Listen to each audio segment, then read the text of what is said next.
Today, I'm discussing one of the major financial blunders that most make in their quest or journey to becoming wealthy.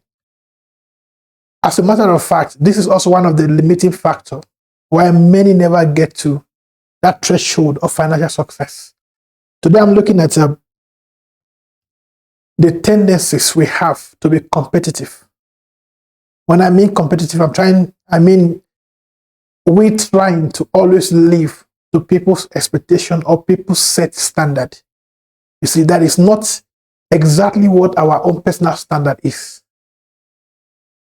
You know, if you look at our world today, of course, because of the influence of social media and the different media outlets, they've made it look like to be successful or to be wealthy, you must have certain physical materials, the kind of car you drive, the kind of house you live in, just to make it look like you also are playing the game right or you are making headways in your game. But the truth is, when it comes to wealth, everybody's journey is unique. You see it? And it is imperative that the person who wants to be wealthy understands his own game and focuses on his own journey. I recently was listening to a South African politician, Julius Malema, and he was giving a speech. Then in that speech, he said he once told his son that he was the richest person in the world that he knows. And the son was like, "Daddy, how is that so?" Then he said to the son, "I only know my account balance. I don't know anybody else's account balance, and I am not interested." And I thought, that's profound. You see, that kind of thinking and mentality will keep you happy while you walk your journey.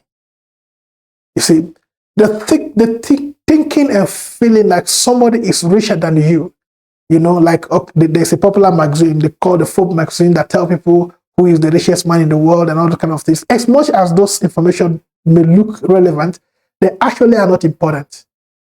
You know why? From my own personal thinking, I look at it this way, that the only person richer than you is the one who is feeding you. Any man who is not feeding you cannot claim to be richer than you. How? He doesn't feed you, he doesn't clothe you, they don't, accommodate you. How are they richer than you? And of course, the opposite is true. The only person you are richer than is the person you are feeding. So if you are not feeding someone, you can't claim to be richer than the person. How do you mean? Oh, because you drive a car or a kind of car. Maybe the person doesn't want it. The next person next to you doesn't want it. You see, this perspective actually removes competition from our life. And it makes everybody to be comfortable while they play their games and walk their own journey.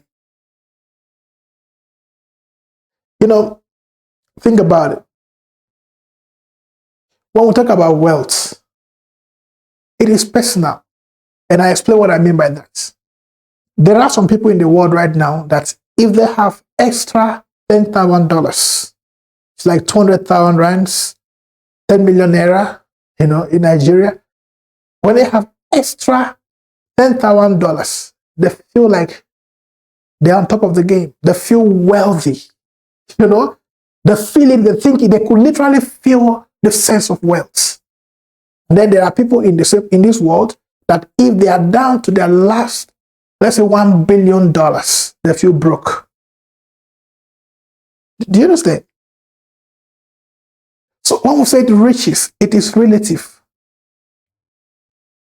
So there is no point trying to compete with anyone, because one of the reasons for the evil and the vices in our world today is because of that mentality that you want to be like somebody else. And that is maybe because somebody flaunts the number of cars. There are nations, for example, if you live in a nation like Nigeria, because of the security problem in the nation, You can easily find somebody who have a car, have a police escort, and all of those stuff. And when you look at somebody like that, you feel like, oh, that's a worthy man. He's in this car, he have police escorts. You see, in nations where things work, where securities are not a problem, nobody drives around with that kind of, motorcade. And that doesn't mean that they're not wealthy or they can afford it. So you see, you want to be rich. It is imperative that you define what you mean. You must have your own personal definition of what riches is, of who a wealthy person is. There was a time in my life where, of course, when I started out buying cars or owning cars, it looks like I was changing cars almost every year. And if you knew me then, or if you maybe were observing me from a distance, you may think that I'm competing with someone or I'm trying to outdo somebody. But the truth is, that was not why I was buying those cars. Those years, I travel very far. Driving one way, I go for over 800 kilometers one way. So going and coming is almost 2,000 kilometers. So I needed a faster car. I needed a more comfortable car because of the distance I'm going to cover. So I was buying those cars. You see, so now me buying all those cars was need motivated. I was buying them because my condition at the time required it. You see, so it was not a competition kind of mentality, but the fact that a need-driven, acquisition. So you need to know when you want to compete with someone. You see, you may not have the same circumstances with a person. So in reality, there is really no reason for anybody to compete with anybody. Why? Everybody's journey is unique. You see, everybody's game is unique. Yes, there are established principles that we are all playing by, but our journey is different. My financial destination may not be the same as yours. You see, for example, if you have $1 million, maybe that's enough. Probably that's too much. Maybe given the circumstances of your existence. And there are some people, they have $10 million and they are broke. They feel broke. Why? Because of their own unique journey. So there is really no competition at all. When it comes to the realms of finances, there are no competitions at all. You see, and I also understand this especially if you are from African countries, these tendencies, to compare yourself with your mates, and you hear people saying things like, all my mates are doing this, or all my mates are at this level, my mates are driving this, my mates have built houses. That's a lie.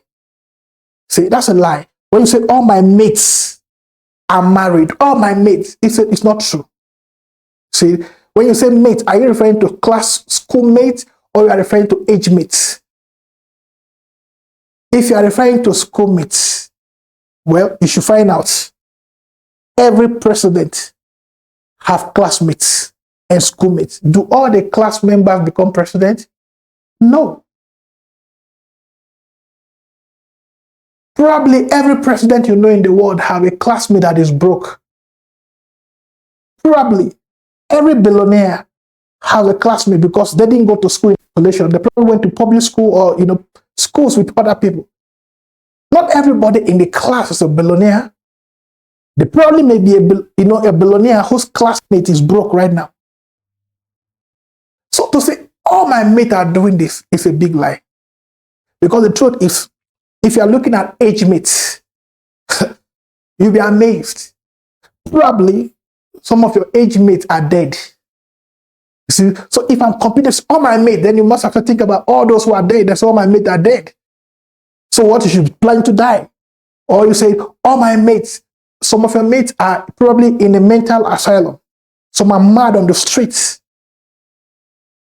Some are sick in the hospital. You see, so there's no justification for competition, for comparison. This is life. You see, the truth is that where you stop, maybe where somebody else is starting. It's life. Now, why am I sharing this? Because you see, to a large extent, wealth is attracted. You see, but if the conversation on your inside is wrong, you will not have the power to attract wealth. See, so that's why I'm sharing this with you. So that you can have the right mindset, you have the right perspective. With that, the power for wealth, for attracting wealth that is at work on your inside, will be very effective in pulling to yourself the right circumstances that bring about the money or the prosperity you are looking for. Comparison is a sure way to financial frustration, because no matter where you get to in this life, somebody is going to be bigger than you. Take it from me. You see? So it's not about who is doing what. It's you understanding your journey, understanding your game, and playing the game the way you are supposed to play it. And not let people define for you what they think financial success for you means. Thank you for participating in this video. I'll see you again in the next video.